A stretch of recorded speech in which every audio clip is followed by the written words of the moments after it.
Gandang gabi. Ito na po ang resulta sa ating STL Bulacan para sa araw na to, Friday, June 12, 2026 para sa ating third draw result.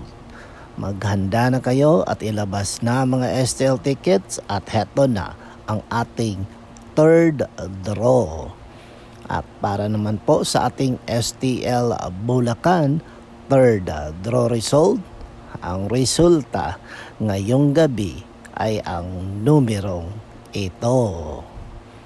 Sa lahat ng mga nanay na naghahanda ng hapunan, salamat po sa lahat ng sakripisyo at pagmamahal sa pamilya. Lalong-lalo na ngayon na mahirap mag-budget ng pera dahil sa mga mahal na bilihin. Kaya saludo kami sa inyo at mag-ingat po palagi. Don't forget to subscribe Purple Grid TV. Pahingi po ng isang like. Thank you.